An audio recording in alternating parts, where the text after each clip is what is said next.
شدت پسندی کس چیز کا نام ہے؟ کیا ہر سخت رویہ، غصے کا اظہار شدت پسندانہ رویہ کہلائے گا؟ اس سے متعلق کچھ تفصیل ارشاد فرما دیں۔ معاشرے کا ایک سلگتا ہوا مسئلہ آپ نے اس وقت اپنا موضوع بنایا ہے، شدت پسندی۔ شدت پسندی جو ہے وہ ضد ہے اعتدال کی، یعنی اعتدال اور توازن جس طرح یہ ایک مترادف لفظ ہے، اسی طرح غلو، شدت پسندی اور انتہا پسندی یہ تمام منفی رجحانات کے اندر ایک مترادف بن جاتے ہیں۔ صحیح۔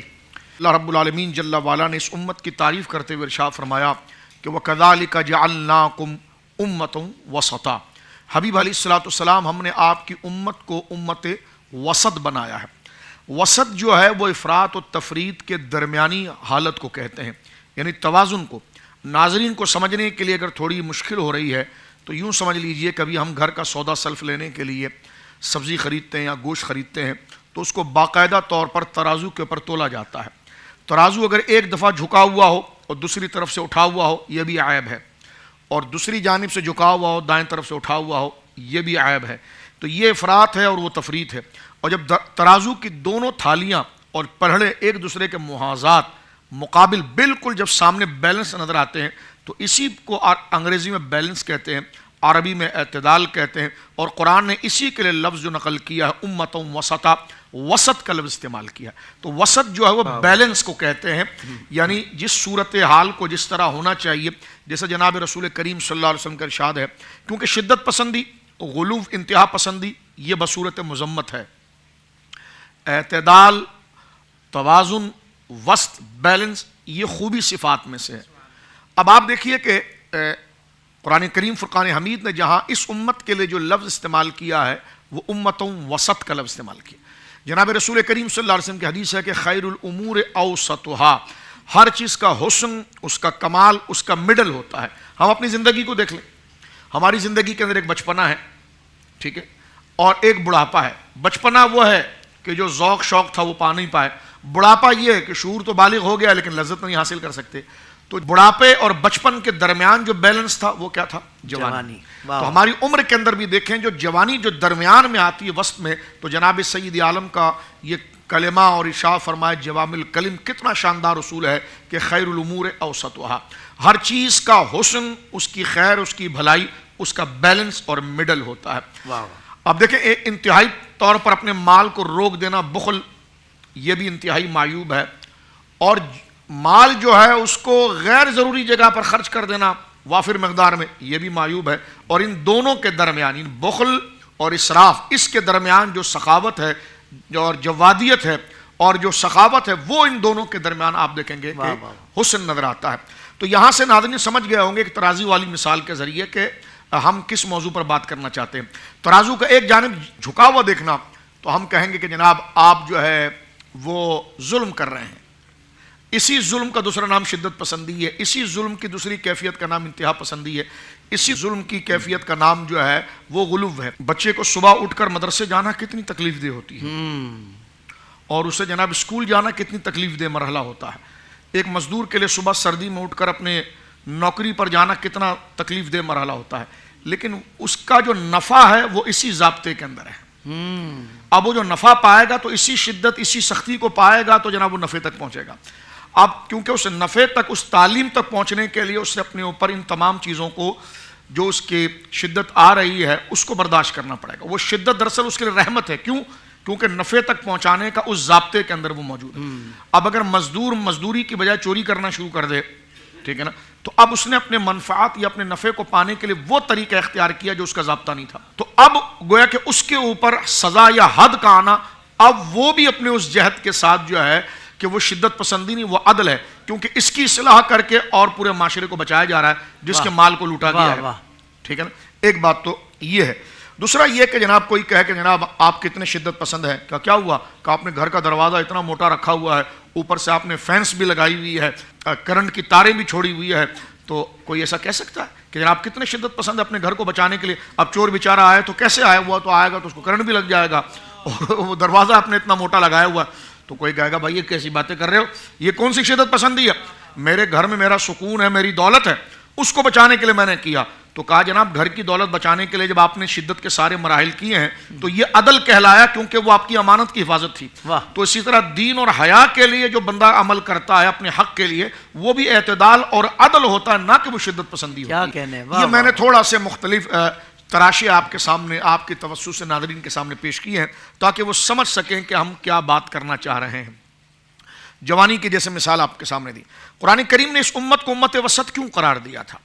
اس کی وجہ یہ کہ اس سے پہلے جتنی گزری ہے ان کے اعتقاد ہو, اخلاق ہو, اس میں فساد اور افراط و تفریط تھا. ایک نے انبیاء کو مانا تو اتنا مانا کہ خدا کا بیٹا بنا دیا, اور علیاذ باللہ. اور ایک وہ تھا کہ اس نے اپنے مطلب سے چوز کیا اور رد کیا. جو اچھے لگے ان کو قبول کر لیا, جو اچھے نہیں لگے ان کو چھوڑ دیا اس نے, یعنی ان کی زوم میں اچھے نہیں لگے, ان کو پسند نہیں آئے تو چھوڑ دیا. اس امت کا وسط یہ تھا کہ لا نفرق بین احد من رسله. اللہ رب العالمین نے جو قوانین دیے ہیں ان تمام کو اپنی خواہشات نہیں بلکہ اپنی خواہشات کو اس قانون کے اوپر رکھ کر بیلنس کر کے تمام معاملات کو لیا جائے گا. تو اس امت کے عقیدے میں جیسا خدا کو ماننا ہے اسی درجے میں ہے, جیسا رسالت پر عقیدہ رکھنا ہے اسی درجے میں ہے. تو یہ امت بیلنس امت ہے. اس لیے, اور یہاں پر خطاب جماعت صحابہ سے, امت کے فرد کامل وہ ہے, اسی سے اہل سنت و جماعت اس آیت سے اصول لاتے ہیں کہ صحابۃ کلہم عدول, صحابہ سارے عادل تھے, یعنی معتدل تھے, یعنی منصف تھے, یعنی اپنے جملہ نظریات کے اندر متوسط اور متوازن تھے. صحابۃ کلہم عدول, سارے صحابہ عادل ہیں. لوگ ہم سے پوچھتے ہیں یہ قاعدہ تم نے کہاں سے نکالا ہے؟ تو ہم نے کہا اس آیت کا کیا ترجمہ بنے گا, اس آیت سے کیا قانون بنے گا؟ جو اللہ رب العالمین شاہ فرماتا امت وسطا, حبیب ہم نے آپ کی امت کو امت وسط بنایا. تو اس امت وسط سے کیا قانون بنے گا؟ قانون یہی بنے گا کہ امت عادل ہے. تو اس امت عادل سے مراد کون ہے؟ جو سامنے مخاطب ہے, ان کو کہا گیا کہ جو آپ کو جماعت ملی ہے وہ امت عادل ہے, کیا کہنے اور عدل کرنے والی ہے. تو لہٰذا یہاں سے پتا چلا کہ شدت پسندی جو ہے وہ اعتدال اور توازن کا مخالف ہے.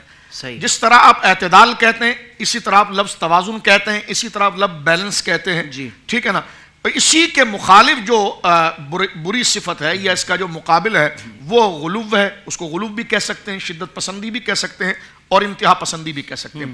جیسے دیکھیں, میں آخری بات یہاں پر عرض کر دینا چاہتا ہوں. قرآن کریم فرقان حمید نے سب سے پہلے یہ بات امت مصطفیٰ کریم کو ذکر کی, جہاں ان کی تعریف کی اللہ نے کہ تم امت وسط ہو, وہیں پر ایک چیز سے اللہ نے ان کو روکا. فرمایا لا تغلو فی دینکم, اپنے دین میں غلو نہیں کرنا, کیونکہ غلو جو عیب ہے وہ ان کے اندر موجود تھا. اپنے دین کے اندر تم جو ہے وہ غلو نہیں کرنا. اور حدیث سنن نسائی کے اندر موجود ہے, سرکار دو عالم نے فرمایا ایاکم والغلو فانما حلق من کان قبلکم بالغلو فی الدین. فرمایا اپنے دین کے اندر غلو نہیں کرنا. پہلے لوگ انبیاء اور اللہ کے فضل کو جو ضائع کر گئے اور اس سے استفادہ نہیں کر پائے, اس کی وجہ کیا تھی کہ ان کے اندر اعتدال نہیں تھا, ان کے اندر غلو تھا. اور بات کو ختم کرتے ہوئے کہنا چاہتا ہوں, غلو جب پیدا ہوتا ہے جب قانون اور حاکم کے حکم اور اس کے قول کی پاسداری نہ ہو, اور ہر چیز کو اپنی مزاج اور اپنی عقل سے حل کیا جائے, تو اس میں بندہ متجاوز ہو جاتا ہے, تجاوز کر جاتا ہے. اعتدال پر وہ رہتا ہے کہ جو چیز جتنی ہے اس کے لیے بنانے والے نے اس کا جو معیار بیان کیا ہے, یہ استعمال کرنے کا جو طریقہ اختیار کیا ہے, میں اور آپ قانون اور طریقے کے تحت اس چیز کو جب استعمال کرتے ہیں تو وہ چیز متوازن ہو جاتی ہے. ہماری تنظیموں میں آپ دیکھ لیں, ملکی قوانین کے اندر آپ دیکھ لیں, اس میں شدت کو شدت نہیں کہیں گے. مثال کے طور پر ایک دائرہ بنا دیا گیا, کیا بات ہے, واہ واہ. روڈ پر ہم چل رہے ہیں, ریڈ لائٹ آن ہو گئی, آپ رک گئے, اور وہاں سے گرین لائٹ آن ہو گئی, وہاں سے لوگ جا رہے ہیں. آپ کہیں گے یہ کیا شدت پسندی ہے, یہ کیا انتہا پسندی ہے کہ مجھے روک دیا گیا, یہ جا رہا ہے. کہا یہ انتہا پسندی نہیں, یہ اعتدال ہے.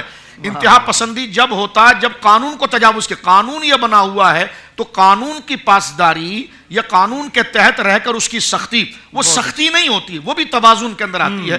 تو لہٰذا اللہ رب العالمین جل وعلا نے دین کے اور اخلاق کے جو ضابطہ اور قانون دیا تھا, یہود نے ان کے مقابل لوگوں نے اس سے تجاوز کیا اور اس کو اپنے عقلوں سے ایکسپلین کرنا شروع کیا. اس امت کا خاصہ یہ تھا کہ جس کا جو درجہ, جو محاذ, جو اسٹیٹس, جو انتہا اللہ نے بیان کی ہے, یہ امت اس سے تجاوز نہیں کرتی ہے بلکہ اسی درجے کے اندر رکھتی ہے, اور یہی چیز اعتدال قرار دیا جاتا ہے. اور حد سے تجاوز کرنے کو شدت پسندی, انتہا پسندی اور غلو کہا جاتا ہے. اللہ اکبر, اللہ اکبر. بہت ہی کمال انداز میں قبلہ شاہ صاحب نے اس موضوع سے متعلق گفتگو فرمائی ہے. اللہ پاک آپ کو جزائے خیر عطا فرمائے. میں بھی ایک لائن میں یہ بات کرنا چاہتا ہوں کہ یار اگر وطن کی جغرافیائی سرحدوں کی حفاظت ہو اور کوئی کرے تو وہ شدت پسندی نہیں ہے، وہ اس کی حفاظت ہے، ہیں؟ اور دین کی نظریاتی سرحدوں کی حفاظت کو کر رہا ہو تو یہ شدت پسندی ہو.